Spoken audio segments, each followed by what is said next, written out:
বছরের পর বছর পার্শ্ব শিক্ষকরা, শিক্ষা বন্ধুরা নিজেদের বেতন বৃদ্ধির দাবিতে সরব হয়েছেন। তারা রাস্তায় নেমেছেন, আন্দোলন করেছেন, কিন্তু তাদের কথা সরকারের কর্ণগোচর হয়নি। এমত অবস্থায় উস্থির শিক্ষক সংগঠনের নেতা মাননীয় ভাস্কর ঘোষ তথা সংগ্রামী যৌথ মঞ্চের প্রধান মুখ, অন্যতম মুখ, পরিচিত মুখ ভাস্কর ঘোষ এবার সরব হয়েছেন পার্শ্ব শিক্ষক, শিক্ষা বন্ধু এদের বেতন বৃদ্ধি নিয়ে। তিনি পার্শ্ব শিক্ষকদের বেতন বৃদ্ধির দাবিতে নতুন উদ্যমে কাজ করতে শুরু করেছেন, এটা বলতেই হয়। সমস্ত শিক্ষক মহল আশাবাদী। আশা করা যায় মাননীয় ভাস্কর ঘোষ সরকারের কাছে এই দাবি পৌঁছে দিয়েছেন এবং এই দাবি বাস্তবে রূপায়িত করে আনবেন।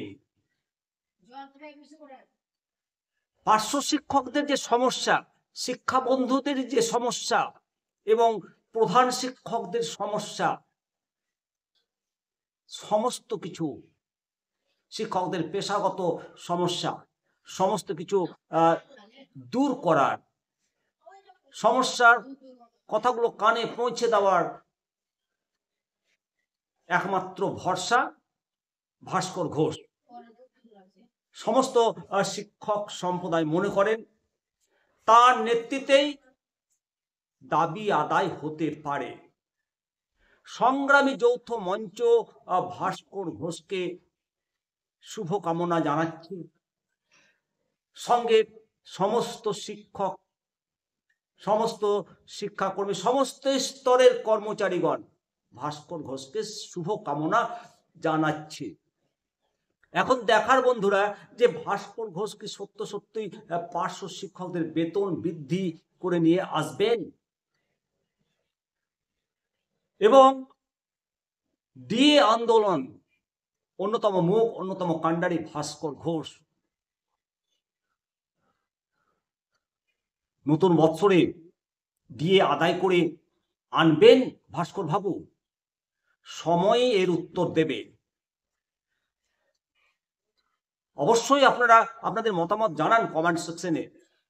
এবং এ কথাও বলতে ভুলবো না যে ভাস্কর ঘোষ শুধু শিক্ষকদের জন্য নয়, সিভিক ভলেন্টিয়ার্সদের কথা বলেছে। তাদের পরিবার পরিজনের কথা ভেবে সিভিক ভলেন্টিয়ারদের কথা বলেছে, পঞ্চায়েত ডিপার্টমেন্টের কর্মীদের জন্য কথা বলেছেন, হোমিওপ্যাথিক ডাক্তারদের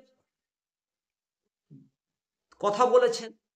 ধরে ধরে সমস্ত ডিপার্টমেন্টের দাবি দেওয়া সংক্রান্ত নোট দিয়ে এসেছেন নবান্নে। এখন সময় এসেছে সরকারি কর্মচারী, শিক্ষক শিক্ষিকার দাবি মেনে নেওয়ার সরকারের, এটা বলতেই হয়। আমাদের একত্রিত হওয়ার সময় এসছে, অধিকার আদায় করতে হবে। ভাস্কর বাবুর নেতৃত্বে সমস্ত কর্মচারী সংগঠনকে একটা ঐক্যবদ্ধ অবস্থায় দেখতে পাওয়া যাচ্ছে, এটা বলতেই হয়। বলতেই হয় যে পার্শ্ব শিক্ষকদের এবং অস্থায়ী কর্মী বলতে পার্শ্ব শিক্ষকদের তাদের যে কথাটা বলে এসেছেন, তাদের সঙ্গে শিক্ষা বন্ধুদের যে কথাটা বলে এসেছেন, এই কথাটা বলে আসার লোকের বোধহয় কমতি ছিল। এতদিন পর্যন্ত এই কথা সঠিকভাবে ইমপ্লিমেন্ট হলে পার্শ্ব শিক্ষকদের বেতন কবে বাড়ত? অবশ্যই রাজ্যে সরকারি কর্মচারীদের মধ্যে অসন্তোষ বৃদ্ধি পাচ্ছে, এটা স্বীকার করতেই হবে। সঙ্গে শিক্ষক শিক্ষিকাদের তাদের ন্যায্য অধিকার, ন্যায্য দাবি এই ব্যাপারে সোচ্চার হয়েছে। এখন দেখার ব্যাপার যে সরকার এই দাবিগুলো নিয়ে কি পদক্ষেপ করেন। নবান্নের সামনে ধর্নায় বসেছিল সংগ্রামী যৌথ মঞ্চ, পশ্চিমবঙ্গ রাজ্য সরকারি কর্মচারীদের সংগঠন। হাইকোর্টের অনুমতি নিয়ে এআইসিপিআই অনুসারে ডিএ সরকারি প্রতিষ্ঠানে শূন্য পদে স্বচ্ছ নিয়োগ, যোগ্য অস্থায়ী কর্মীদের স্থায়ীকরণ এবং প্রতিহিংসামূলক বদলি বন্ধের দাবি এই ধর্ণা মঞ্চে তুলেছিল। অবশ্যই এটা একটা ঐতিহাসিকই বলবো, এটা ঐতিহাসিক পদক্ষেপ সংগ্রামী যৌথ মঞ্চের। একই সঙ্গে শিক্ষকদের ওয়েস্ট বেঙ্গল হেলথ স্কিমের ব্যাপারেও তারা দেখিয়ে দিয়েছে সরকারকে যে ওয়েস্ট বেঙ্গল হেলথ স্কিমের আওতায় সমস্ত স্তরের শিক্ষক শিক্ষিকাকে আনলে তাতে আখেরে সরকারের লাভ। বন্ধুরা, এই সংক্রান্ত একটি ভিডিও আপনাদেরকে এর আগেই দিয়েছি এবং এতে পরিষ্কার বোঝানো হয়েছে, আমরাও বুঝতে পেরেছি, এতদিন জানতাম না যে স্বাস্থ্য সাথী আমাদেরকে যেটা দেওয়ার জন্য টাকা কাটছে, পাবলিককে বিনা পয়সায় দিচ্ছে, অথচ হেলথ স্কিম আনছে না। ব্যাপারটা কি?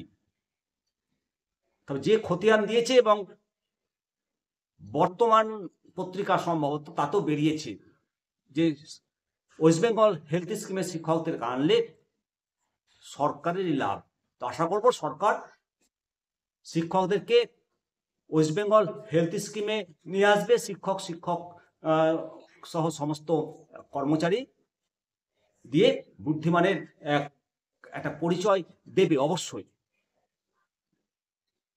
যে ধর্না 22 থেকে 24 তারিখ সংগ্রামী যৌথ মঞ্চ মন্দিরতলা বাস স্ট্যান্ডে অবস্থান করল এবং সেই অরাজনৈতিক মঞ্চে অরাজনৈতিকভাবে ডিএ আন্দোলনে পাশে থাকলেন বিরোধী দলনেতা শুভেন্দু অধিকারী। নিঃসন্দেহে এতে সরকারের চাপ আরো বাড়ল।